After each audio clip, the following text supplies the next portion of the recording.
할렐루야. 자, 오늘 찬양 너무나 은혜로웠습니다. 사순절기이기도 하고 또한 우리의 그런 그 아주 절절한 신앙의 고백이 담겨 있는 그런 그 찬양이기도 하고요. 오늘 시무 장로님들 아주 얼마나 마음을 모아서 정성껏 찬양해 주셨는지 감사를 드립니다. 큰 은혜 되었죠? 한번 큰 박수로 영광 돌리도록 하겠습니다. 감사합니다. 자, 3월 초하루 새벽 기도에 나오신 여러분들을 주님의 이름으로 환영합니다. 하나님께서 이 한 달도 여러분 모두에게 하나님의 가득한 복을 내려 주실 줄로 믿습니다. 특별히 여러분의 가정 위에, 여러분의 일터 위에 하나님의 놀라운 열매 맺는 은혜가 넘치게 될 줄로 믿습니다. 자, 오늘 여러분들과 함께 나눌 말씀의 제목은 전능자 하나님을 만납시다 라고 하는 제목입니다. 전능자 하나님을 만나는 게 너무너무 중요합니다. 오늘 그 말씀을 전하면서 여러분에게 이야기를 하나 나누려고 합니다. 김광일 목사님의 설교집에 나오는 그런 그 이야기인데 조금 오래된 이야기이긴 하지만 여러분들 하여간 감안을 하고 들어주시면 감사하겠습니다. 조영미술과 권중길 박사라고 하는 분이 있습니다. 이분이 미국으로 건너가서 열심히 작품 활동을 했고 세계 100대 건축 조각가로 선정이 된 분입니다. 돈도 많이 벌었고 명예도 엄청나게 이제 획득을 한 그와 같은 분입니다. 그런데 어느 날 식도암 선고를 받고 말았습니다. 밥을 한 술도 먹지 못합니다. 음식을 제대로 먹지 못하고 몸은 점점 약해져 가는데 나중에는 겨우 호스를 코에다가 껴가지고 음식물을 이제 섭취하는 이런 지경까지 되었습니다. 그렇게 치료를 받다가 의사들이 더 이상은 치료할 수가 없습니다. 그저 우리는 할 일을 다 했을 뿐입니다. 이렇게 이야기를 했습니다. 하루하루 죽음이 자기에게 다가오는 것을 느낄 수가 있었습니다. 어느 날 문득 병상에서 하나님 앞에 그런 그 마음이 들었습니다. 내가 지금껏 살아오면서 하나님을 위해서 한 일이 무엇일까? 생각을 해보니까 하나님의 영광을 위해서 한 일이 아무것도 없었습니다. 오로지 자신의 성공과 자신의 일을 위해서 달려온 것이었습니다. 자기의 그런 그 신앙생활을 돌아보니까 기껏 주일날 예배 드리는 것으로 내가 신앙생활을 다 했구나 이러면서 살아온 자신의 모습이 생각이 되었습니다. 그런데 그런 그에게 가까운 그런 그 친지한 사람이 테이프를 하나 건네주는 것이었습니다. 연변과학기술대학 총장인 김진경 목사님의 그런 그 설교 간증 테이프였습니다. 그는 병상에서 그 테이프를 듣습니다. 테이프 안에서 김 목사님은 이렇게 이야기를 합니다.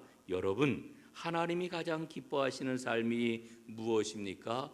복음을 삶의 중심에 두고 하나님이 기뻐하시는 삶을 사는 것입니다. 그러면서 김 목사님은 여러분이 정말 하나님의 영광을 위해서 복음을 위해서 살고 싶다면 연변과학기술대학으로 오십시오. 중국의 젊은이들이 기다리고 있습니다. 당신은 그들의 장래를 통해서 하나님이 영광을 받으실 수 있도록 하늘의 미랄이 될 수가 있습니다. 이 도전과 초청의 말씀을 듣는데 그의 가슴이 정말 얼마나 큰 감동이 되었는지 모릅니다. 그러면서 또한 한편으로는 내가 이제서야 이런 이야기를 듣다니 하는 그런 그 후회감이 밀려왔습니다. 그는 하나님께 이렇게 기도를 했습니다. 하나님, 진작 이와 같은 사실을 알았다면 얼마나 좋았겠습니까? 지금은 할 수 있어도 할 수 없는 병든 몸이 되고 말았습니다. 저를 불쌍히 여겨 주십시오. 그런데 그의 마음속에 눈물이 막 흐르면서 이렇게 간절히 기도를 하고 있는데 그때 그에게 정말 이상한 일이 일어났습니다. 차갑고 메말랐던 손이 따뜻해지기 시작을 했습니다. 그리고 먹고 싶은 마음이 들었습니다. 식욕이 생겨난 것이었습니다. 그래 그는 얼마 안 있어 옷을 빼버리고 죽을 먹기 시작을 했습니다. 얼마 한 주일쯤 지났는데 의사들이 보고 깜짝 놀랐습니다. 놀라운 회복의 역사가 일어났던 것이었습니다. 어떻게 이런 기적이 일어났을까? 의사들은 놀라운 일이라고 입을 모았습니다. 그는 이제 음식을 먹고 거동을 하게 되었습니다. 움직이게 되자 그는 부인과 함께 연변으로 갔습니다. 그리고 연변과학기술대학 건축과 교수로 일을 하게 되었습니다. 놀라운 기적의 역사가 일어난 것이 있지요. 그의 빈 그물 인생이 다시 그물을 내리는 희망의 인생으로 변하게 되었던 것입니다. 여러분, 오늘 본문 말씀은 우리가 너무나도 잘 알고 있는 말씀입니다. 예수님께서 베드로와 네 제자를 부르시는 이와 같은 장면이 기록이 되어 있는 그런 내용이지요. 예수님께서는 무리들에게 말씀을 전하시기 위해서 호숫가에 있는 배 위로 올라가서 말씀을 전하십니다. 그리고 말씀을 마치시고 밤새 고기잡이에 실패한 베드로에게 깊은 데로 가서 그물을 내려 고기를 잡으라 이렇게 명령을 하십니다. 베드로는 예수님의 이 말씀에 대해서 납득을 할 수 없었지만은 그럼에도 불구하고 순종을 했습니다. 여기서 그물을 내려라 하는 그 말은 이제 절대적인 그물을 내려라 하는 그러한 그 주님의 말씀 앞에 베드로가 그물을 내리리이다 이렇게 대답을 하는 것은 절대적인 순종을 표현하는 이와 같은 말입니다. 마지못해 순종하는 것이 아니라 적극적인 순종을 가리키는 이와 같은 말이라고 이야기를 하지요. 이 본문을 이제 우리가 살펴보기 전에 지금 여러분들과 먼저 한번 생각해 보고 싶은 게 있습니다. 예수님께서 어부들을 제자로 택하신 이유가 어디에 있을까? 주석가 바클레이는 이렇게 몇 가지 이유를 설명을 해줍니다. 첫 번째, 이 사람들은 종교심이 풍부한 사람들이었기 때문이다 이야기를 합니다. 여러분, 어부들은 바다에서 이제 배를 몰고 물고기를 잡는 사람들 아닙니까? 얼마나 많은 풍랑을 만나고 얼마나 많은 그런 그 고난의 상황을 만나겠습니까? 위험한 일을 만나면은 하나님을 찾는 것이 혹은 절대자를 찾는 것이 아주 전형적인 그런 그 모습이지요. 바로 어부들이 그와 같은 체험을 많이 갖고 있는 사람들이라고 이야기할 수 있습니다. 예수님께서는 이 제자들, 처음 제자들이 갖고 있는 이와 같은 종교심을 바른 방향으로 인도하셨던 겁니다. 두 번째로 이 어부들을 처음 제자로 부르셨던 것은 어부들은 단결이 잘 되는 사람들이었기 때문입니다. 여러분, 그물질하는 것을 한번 보십시오. 혼자서 할 수 없습니다. 잘 단결하고 협동심이 모아져야 되는 것입니다. 그러니까 힘을 모아서 일을 할 줄 아는 사람들이었기 때문에 이 제자들, 처음 제자들을 어부들 가운데서 부르셨다. 바클레이는 이렇게 이야기를 하고 있는 겁니다. 이 제자들을 부르는 모습을 통해 가지고 우리는 주님의 일을 어떻게 해야 되는지를 깨닫게 됩니다. 그것은 바로 협동과 단결입니다. 그리고 세 번째로 이 어부들은 당시 하층 계급 사람들이었기 때문에 이들을 부르셨다는 것입니다.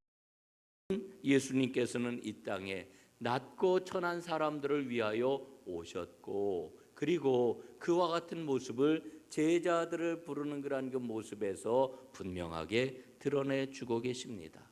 자, 이게 이제 오늘 말씀을 읽으면서 우리가 지금 기본적으로 마음에 새겨야 될 그런 게 사항이다 하는 그런 그 마음 생각을 갖고요.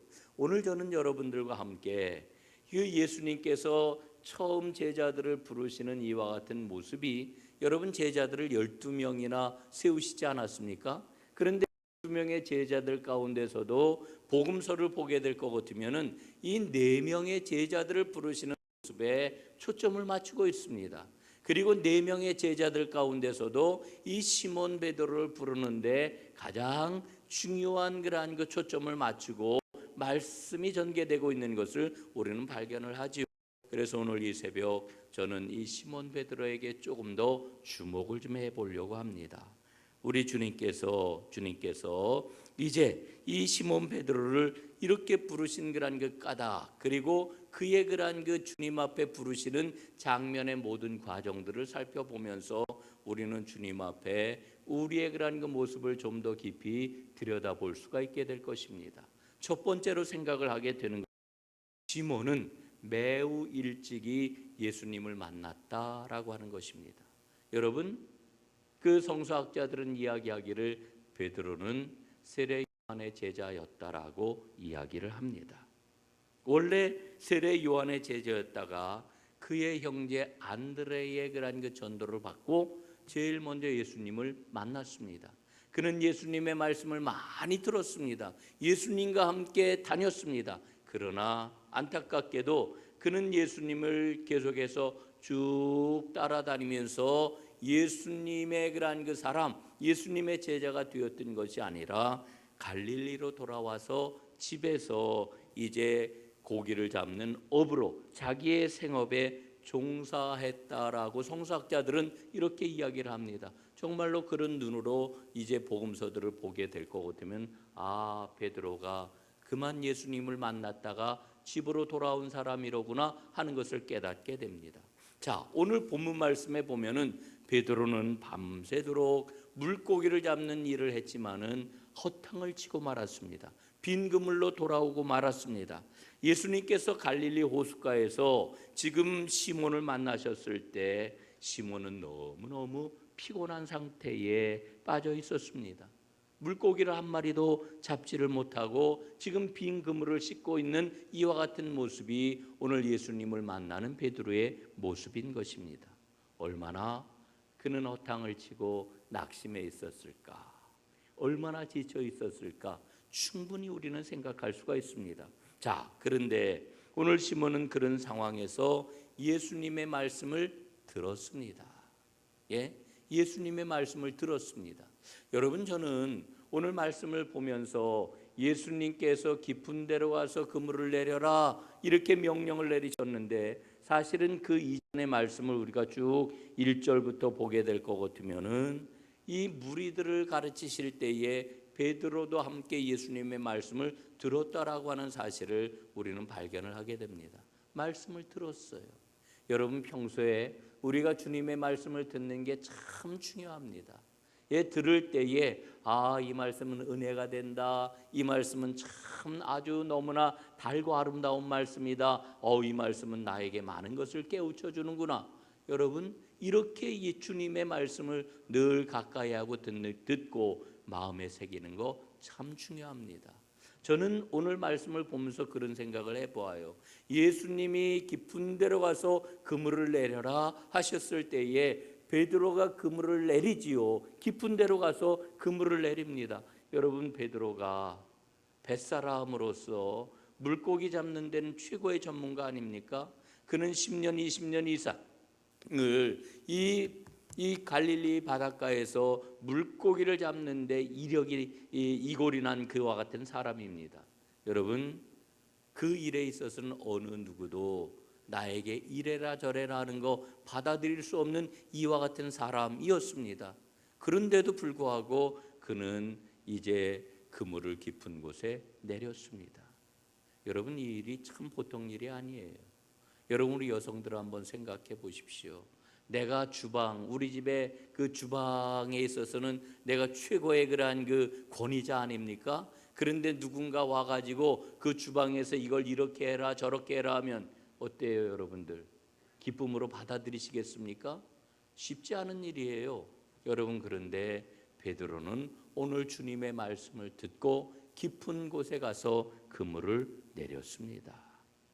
네 번째, 그렇게 그물을 내리게 되자 엄청난 주님의 능력을 체험을 하지요. 6절 말씀에 보니까 그렇게 하니 고기를 잡은 것이 심히 많아 그물이 찢어지는지라 말씀을 합니다. 여러분, 그물이 찢어질 정도로 엄청난 물고기가 잡혔습니다. 이 순간 베드로는 예수님에 대한 새로운 눈이 띄어지게 됩니다. 예수님이 누구이시냐라고 하는 것에 대한 깨달음이 그에게 있게 됩니다. 그래서 오늘 말씀을 보면은 8절에 보니까 그는 주님의 능력을 맛보고 주님 앞에 회개를 합니다. 무릎을 조아리고 예수님께 뭐라고 이야기를 합니까? 주여, 나를 떠나소서, 나는 죄인입니다. 여러분, 이 순간 베드로가 깨달은 게 무엇입니까? 내가 일찍이 예수님을 만났지만 내 생각을 가지고 내 판단을 가지고 예수님을 바라봤구나라고 하는 것을 깨달은 것입니다. 내 생각과 내 판단을 가지고 주님을 바라볼 것이 아니라 주님의 빛으로 주님의 말씀 아래 나를 봐야 되는 것이로구나, 이것을 지금 베드로는 깨달은 것입니다.